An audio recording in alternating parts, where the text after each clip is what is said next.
بسم اللہ الرحمن الرحیم۔ اب اس کے حوالے سے کئی مومنین نے کہا کہ مولانا ہمیں مولوی حضرات کنفیوز کر دیتے ہیں، خمس نکالنا کیسے؟ 100 مولوی 100 باتیں سمجھ نہیں آتی، تو اس کنفیوژن کی وجہ سے ہم کہتے ہیں اس سال نکالیں گے، وہ کہتے ہیں کل نکالوں گا، کہتے ہیں پرسوں نکالوں گا۔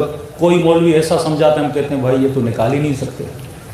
تو میں کلی طریقہ آپ کو بتا دوں تاکہ ذہن میں بیٹھ جائے، بڑا آسان طریقہ ہے۔ عربی کا ایک لفظ ہے معونہ، ذہن میں بٹھائیے۔ معونہ مطلب زندگی کی ضروریات۔ گھر آپ کی ضرورت ہے، گاڑی آپ کی ضرورت ہے، بیٹی کی شادی کرنی ہے اس کا جہیز لینا آپ کی ضرورت ہے، بیٹے کی یونیورسٹی میں ایڈمیشن کرنی ہے اس کی پڑھائی آپ کی ضرورت ہے۔ تو فرماتے ساری ضرورتوں کو نکال، جتنی بھی تیری ضرورت ہیں ان سب کو کیا کر، نکال۔ ایک تاریخ مقرر کر، مثال کے طور پہ اگر بزنس مین ہو جو کلوزنگ ڈیٹ ہے آپ کی، جس دن بزنس آپ کا ختم ہوتا ہے، مائنڈ اپ ہوتا ہے، اینڈ آف دی ایئر رکھنا وہ رکھ، یا اپنی مرضی کی کوئی ڈیٹ رکھ، یا اگر کوئی فصل اٹھانے والا بندہ ہے، زمیندار ہے، جس مہینے فصل اترتی ہے وہ ڈیٹ بنا، یا کوئی ایسی ڈیٹ مقرر کر، 15 شعبان کی، 15 رمضان کی، 10 محرم کی، جو بھی ڈیٹ تمہارے ذہن میں وہ مقرر کر، اور یہ نیت کر کے ہر سال میں اس ڈیٹ پہ کیا کروں گا، اپنے مال کو پاک کروں گا خمس کے ذریعے سے۔ جب وہ ڈیٹ، اب اس پورے سال میں اپنی ضرورتوں کو پورا کر، اللہ منع نہیں کرتا، بچوں کے لیے کپڑے لینے ہیں، جو کچھ بھی تجھے جو انسان کی ضرورت ہے اس کو پورا کر، بیٹی کی شادی ہے، گاڑی آپ کی ضرورت ہے، بڑا گھر آپ کی ضرورت ہے، جو بھی ضرورت ہے سب کو پورا کر۔ پورا کرنے کے بعد اس ڈیٹ پر اگر ایکسٹرا پیسہ بچ جاتا ہے، جس کو ہم کہتے ہیں انویسٹ، مطلب میں مہینے میں لاکھ کما رہا ہوں، میری ضرورت 80,000 ہے، 20,000 سائٹ پہ رکھتا جا رہا ہوں، اور جب وہ ڈیٹ آ جاتی ہے میرے پاس مثلا 2 لاکھ جمع ہے، اب پورا سال بھی گزر گیا، اپنی ضرورتوں کو بھی پورا کیا، گھر کے اخراجات کو بھی پورا کیا، پھر بھی میرے پاس ایکسٹرا آرڈنری پیسہ بچ رہا ہے، اللہ کہتا ہے اس کا 5واں حصہ اپنے امام کو ہدیہ کر۔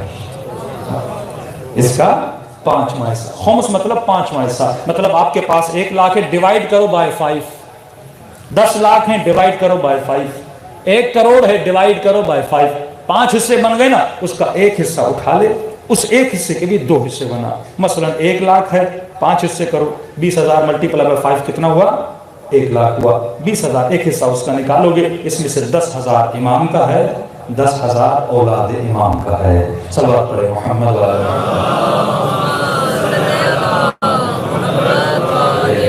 اب آتے ہیں ملٹیپل کویشچنز کہ مولانا میرے پاس مال تو ہے لیکن ہاتھ میں نہیں ہے، میں نے پلاٹس میں، میں نے بزنس میں، میں نے دکان میں، میں نے سارا مال وہاں پہ لگایا ہوا، اب میں حساب کروں تو کیسے کروں، ہاتھ میں تو کچھ بھی نہیں ہے، جب جب ڈیٹ آتی ہے اکاؤنٹ نل رہتا ہے، اس کا مطلب میرا خمس نہیں بنے گا۔ آپ کرو گے کیلکولیشن، دکان میں آپ کا کتنا مال لگا ہے، فیکٹری میں کتنا مال لگا ہے، کمپنی میں کتنا مال لگا ہے، اس کو اتارو گے کاغذ پر، آپ کو پتا چلا کہ آپ کا مثلا 50 لاکھ آپ نے انویسٹ کیا ہوا ہے، اب 50 لاکھ کو ڈیوائیڈ کرو گے بائی 5، کتنا بنا، مثلا 50 لاکھ کو ڈیوائیڈ کرو گے، اس کا جو خمس نکالو گے وہ آپ کا خمس بن گیا۔ اب کو مولانا میں دے تو نہیں سکتا کیونکہ کیش میرے پاس نہیں ہے، تو پھر کسی وکیل سے اجازت لے کے اس کی قسطیں بنا دو گے، مثلا 1 لاکھ بنتا ہے، ہاتھ میں نہیں ہے، اس کی وی سی کی طرح جس طرح قسطیں ہوتی ہیں آپ قسطیں بنا دو گے، ہر مہینہ اپنے بزنس سے تھوڑا تھوڑا نکال کے وہ دیتے رہو گے،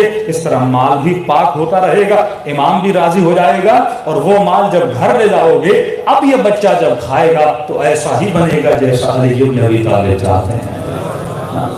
کم از کم اپنے مال کو تو پاک کروں، بڑا آسان ہے۔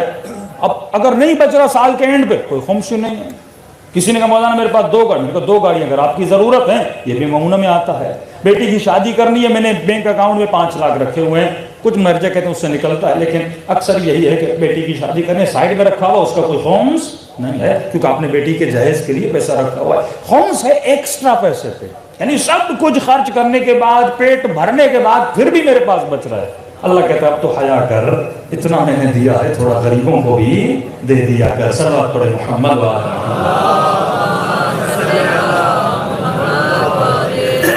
یہی ہے نظریہ، اور ہے ممبر سے پڑھوں کہ رات کے اندھیروں میں علی غریبوں میں کھانا تقسیم کر، اور میں سال کے اینڈ پہ حق زہرا بھی ادا نہ کروں. اور یہ آزما کر دیکھیے، آزما کر دیکھیے. میں پریکٹیکلی بتا رہا ہوں. کئی مومنین، ایک نہیں، میرے پاس کئی مثالیں ہیں کہ جن کے بزنس میں برکت نہیں تھی، جب سے خمس دیا اللہ نے برکت عطا کی. پروفٹ مثلا ایک سال 10 لاکھ تھا، اگلے سال جب کاؤنٹ کیا کہ مولانا آج ہمیں 20 لاکھ فائدہ ہوا ہے. کیونکہ جب تک یہ نشانی ہے کہ تم اپنے مولا پہ بھروسہ نہیں کر رہے. امام فرماتے ہیں ہمارے حق ادا کرنے سے تو غریب بن جائے گا. سیدوں کو دے رہا ہے نا، غریب سید سہم سادات کس کا مال ہے؟ غریب سیدوں کا مال ہے نا. تو میرے بچوں کو دے رہا ہے. ہاں، پوری دنیا میں کتنے غریب سادات ہیں، کتنی غریب سادات بچیاں ہیں، یہ ان تک پہنچے گا. اب کسی غریب کو جب تمہارا خمس پہنچے گا، کیا وہ تجھے دعا نہیں کرے گا؟ اور سہم امام کہاں پہنچتا ہے؟ مدارس، مساجد، کتابیں چھپتی ہیں، تمام تر مسائل اہل بیت کی، فضیلت کی، احکامات کی، بہار الانوار، یہ ساری کتابیں کس سے چھپتی ہیں؟ مال امام سے چھپتی ہیں. ترویج علم ہوتا ہے. تو لہٰذا تمہاری دنیا بھی آباد، جب تک کتاب پڑھنے والا کتاب پڑھتا رہے گا تجھے ثواب ملتا رہے گا.